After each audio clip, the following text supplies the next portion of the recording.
my name is Sam Leach. I'm a rising third-year PhD student in chemical and biological engineering, and today I'm here to talk to you about how we can use bacteria to make products we use every day and how I'm working to make this process better.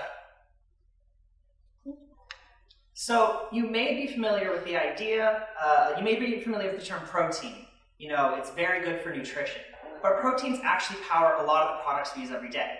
They're used in medicines, such as antibodies, cancer treatments, hormones like insulin. They're used in our consumer products, our detergents and our cleaners. It's what makes OxyClean so good, for example. And it's used in heavy industry for making greener biofuels, for example. There are also more opportunities to use proteins in future technologies. We can use them to make high-performance textiles and fabrics. We can use them for personalized medicine. And there's even the opportunity to use them to make meatless meat, animal proteins without ever harming a cat. But to realize all these technologies, we need a way to make proteins at a large scale efficiently. And the way we do today just isn't. So I want to talk to you about how we make proteins in bacteria. And that all starts with genetic engineering. So you may be familiar with the idea that DNA is a roadmap. It's instructions for how our bodies live. And that's true. In fact, a lot of these instructions are for how to make protein.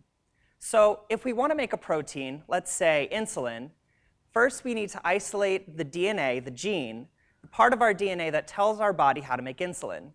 This was done in the 70s, so we're all good there. The next step is to put that gene into the genome of a bacterium. So now you have the instructions for how a bacteria can live and for how to make insulin. This sounds complicated, but this technology was actually mastered in the 80s. Then you put that recombined DNA back into the bacteria. Once you have your genetically modified bacteria, all you have to do is grow it up. Because the bacteria has the instructions for insulin, it'll make insulin as it grows. Luckily, growing bacteria is really easy. It's a similar process to brewing beer, actually. Once you have your bacteria grown, all you need to do is break them open, pull out the insulin, bottle it up, and sell it. This all sounds really easy, right? And it is. We've had this technology for almost 50 years. But this last step of breaking open the bacteria and purifying your product is really difficult and expensive. I want to talk to you more about why. So imagine I hand you a box of Legos, and I say I only want one piece out of that box of Legos. Let's say the square yellow piece. This is kind of the same as wanting one protein out of bacteria. So what would you do? First, you would open the box and dump out all the pieces, just like you would break open the bacteria and dump out all of its pieces. What would you do next? Maybe you separate the pieces by color. So now you have a big pile of yellow pieces, just like you would have a big pile of assorted proteins. What would you do after that? Maybe you separate them by shape. Maybe you separate them by size. Maybe you go through the pieces one by one, picking out just the ones you want. Eventually, you will get all the pieces you want, but it will not be a good time. In the same way, you will get all the protein you want, but you will not have fun doing it. In fact, this can take up to 10 steps, which requires a lot of equipment, it requires a lot of resources, and it requires a lot of time, which all makes a really expensive process. Now I want to talk to you about how our lab is addressing this problem. Let's go back to the Lego box example. So again, I hand you a box of Legos, and I say I only want the square yellow piece. Now imagine that I install a door in this box of Legos, and the only thing that can come through this door is the square yellow piece.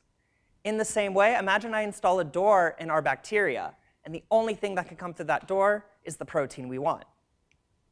Now all you have to do is open the door, give the box a good shake, and all of our square yellow pieces will fall out, just like we hope that all of our protein will come out the door in the bacteria.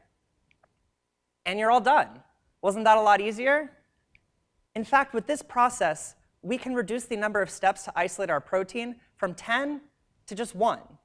And that requires less equipment, a lot less resources, and a lot less time, which all makes a much cheaper process. So how are we going to install this door? Luckily, nature has already provided the answer. Some species of bacteria, such as Salmonella, which you see here in purple, have special apparatuses called secretion systems, which are designed to eject protein. our lab has been able to engineer these secretion systems so that they eject the protein that we want, which makes our vision a reality. There are two barriers preventing us from taking this to the real world, which is what we're currently working on. One is that in a population of Salmonella, only some of the cells will build the doors to eject protein and others will not. The other problem is that even with cells that are building the doors and ejecting the protein, they're not ejecting all of the product that it makes, which hurts the efficiency of the process. Despite these challenges, we are confident that with this, by ejecting the protein, we will be able to create a better, more efficient process for making the products that we use today and for the products that we will depend on tomorrow. Thank you very much.